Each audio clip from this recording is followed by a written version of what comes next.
जय हिंद दोस्तों। Youth education academy beginning of success में आपका स्वागत है। आज मैं लेकर आया हूं आपके लिए हिंदी की क्लासेस। तो थोड़ा हिंदी के बारे में जान लेते हैं कि हिंदी का कितना अहम रोल है एग्ज़ाम में। बात करें यूपी के एग्ज़ाम की, तो यूपी के सभी एग्ज़ाम में हिंदी का अहम रोल है। जैसे लेखपाल, सुपर टैट, यूपी टैट और भी अदर एग्ज़ाम है, उसमें भी हिंदी का अहम रोल है। तथा Hindi DSSB, MP TET, REET, SSC GD में काफ़ी अच्छी इन सब एग्ज़ाम में आती है। और हिंदी आसान सब्जेक्ट है, ज़्यादा टफ सब्जेक्ट नहीं है। काफ़ी अच्छे अच्छे नंबर भी आते हैं हिंदी में। तो हम हिंदी बिल्कुल बेसिक लेवल से कराएंगे, जीरो से, कि जिसे हिंदी नहीं आती उसे भी हिंदी आ जाएगी। काफ़ी अच्छी तैयारी कराई जाएगी। अगर आप इस चैनल पर नए हैं तो चैनल को सब्सक्राइब करें और बेल आइकन दबाना ना भूलें, क्योंकि जो भी कोई क्लास आएगी उसका अपडेट सबसे पहले आपके पास पहुंच जाएगा। हिंदी की क्लास शुरू करने से पहले हिंदी का सिलेबस डिस्कस कर लेते हैं कि हिंदी के सिलेबस में क्या क्या होता है। बात करें हिंदी के सिलेबस की, तो जो कॉम्पिटिटिव एग्जाम में हिंदी आती है वो होती है सामान्य हिंदी। सामान्य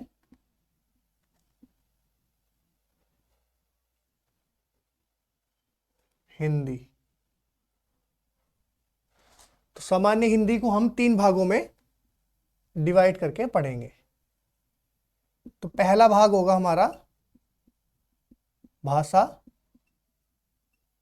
खंड। दूसरा होगा हमारा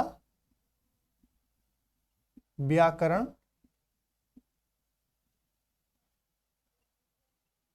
खंड।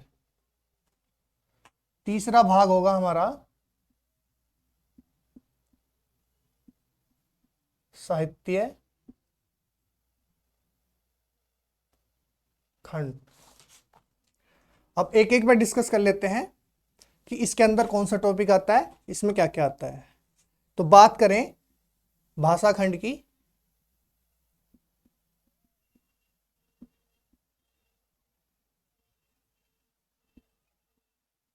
तो भाषा खंड की बात करें तो भाषा खंड में हम पढ़ेंगे हिंदी का विकास,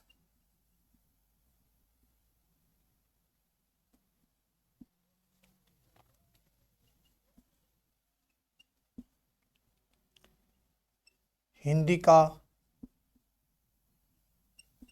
मानकीकरण और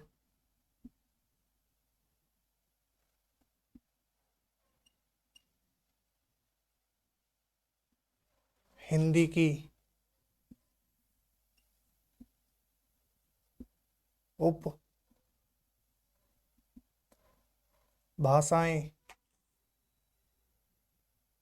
एवं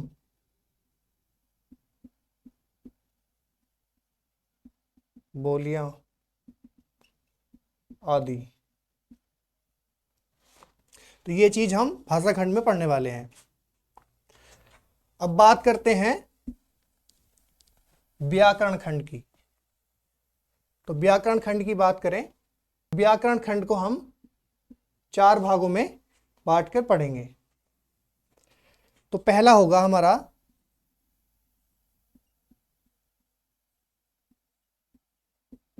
वर्ण विचार।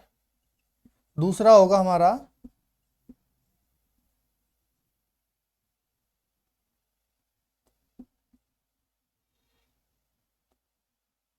शब्द विचार। तीसरा होगा हमारा वाक्य विचार। फोर्थ होगा हमारा छंद विचार। अब बात कर लेते हैं एक एक टॉपिक पे कि इसके अंदर कौन कौन से टॉपिक आते हैं। बात करें वर्ण विचार की, तो वर्ण विचार में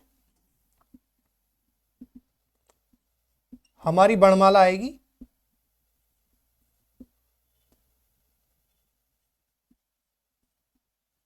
दूसरे वर्तनी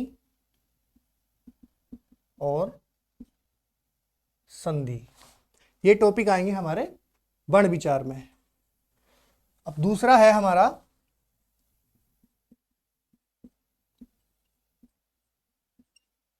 शब्द विचार। बात करें शब्द विचार की, तो शब्द विचार में क्या क्या टॉपिक आएंगे? अपना विलोम शब्द, उपसर्ग, प्रत्यय, समास, पर्यायवाची शब्द, अनेक शब्दों के लिए एक शब्द, तथा संज्ञा से अव्यय तक।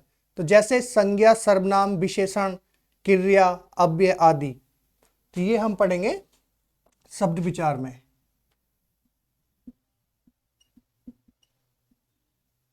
विलोम शब्द, समास, उपसर्ग, प्रत्यय,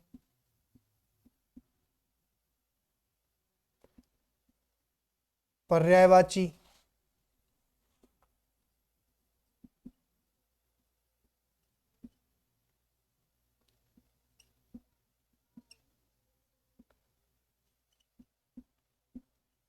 अनेक शब्दों के लिए एक शब्द तथा संज्ञा से अव्यय तक। तो इसके अंदर आएगा हमारा संज्ञा, सर्वनाम, विशेषण,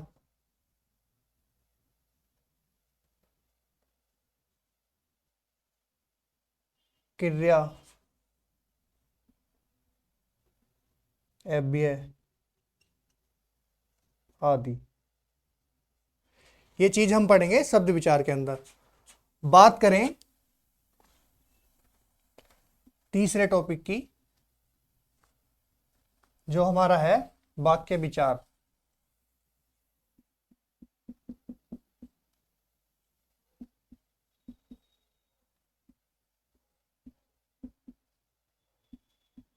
वाक्य विचार की बात करें तो वाक्य विचार में क्या होगा? वाक्य भेद, विराम चिन्ह, मुहावरे, लोकोक्तियां, कहावतें, पाठ बोधन, तो ये सब हम पढ़ेंगे वाक्य विचार में। वाक्य भेद,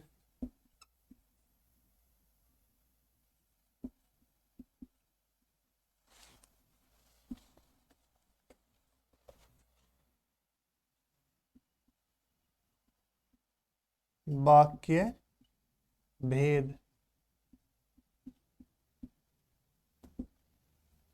विराम चिन्ह, मुहावरे, लोकोक्तियां, पाठ बोधन आदि। तो वाक्य विचार के अंदर हम ये चीज पढ़ेंगे। अब बात कर लेते हैं पॉइंट नंबर 4 की, जो है हमारा छंद विचार। तो छंद विचार की बात करें तो इसमें रस, अलंकार, छंद, ये 3 टॉपिक होंगे। रस, अलंकार, छंद। तो हमने ये पढ़ा व्याकरण में 4 खंड हो गए। हमने पढ़ा व्याकरण खंड, तो व्याकरण खंड में 4 उसमें विभाजित करके पढ़ा। अब बात करते हैं अपना साहित्य खंड की।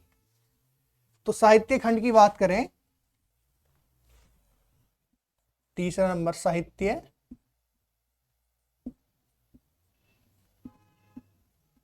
खंड। तो साहित्य खंड की बात करें तो साहित्य खंड हिंदी साहित्य है। हिंदी साहित्य। हिंदी साहित्य 2 भागों में बटा है। तो पहला हमारा होगा हिंदी गद्य, हिंदी गद्य साहित्य। दूसरा है हमारा हिंदी पद साहित्य। अब थोड़ा गद्य पद में बात कर लेते हैं। गद्य साहित्य सिंपल शब्दों में बोले तो कि जैसे किसी घटना का वर्णन कथा या कहानी के रूप में हो, वो गद्य साहित्य होता है। बात करें पद साहित्य की, तो काव्य में किसी का वर्णन गा के हो तो वो होता है पद साहित्य। तो इस गद्य साहित्य के अंदर क्या आता है, जैसे कि उपन्यास, निबंध, कहानी, ये हमारी गद्य साहित्य में आती हैं। बात करें पद साहित्य की, तो जितने बड़े बड़े रचनाकार हुए हैं, तुलसीदास, सूरदास, तो इसमें भक्ति काल, आधुनिक काल, ये सारे आएंगे हमारे पद साहित्य में। बाकी क्लास डिटेल से पढ़ेंगे, बिल्कुल बेसिक से। गद्य पद साहित्य क्या होता है, पूरी हिंदी एकदम कंप्लीट कराई जाएगी, पूरी हिंदी बेसिक से कराई जाएगी। जो भी भाई बंधु क्लास से जुड़ना चाहते हैं वो चैनल को सब्सक्राइब करें और बेल आइकन दबाना ना भूलें, क्योंकि जो भी क्लास का अपडेट मिलेगा वो सबसे पहले नोटिफिकेशन आपके पास पहुंचेगा। तो आज के लिए इतना ही रहने देते हैं, मिलते हैं नेक्स्ट क्लास में वर्णमाला के साथ। जय हिंद, जय भारत।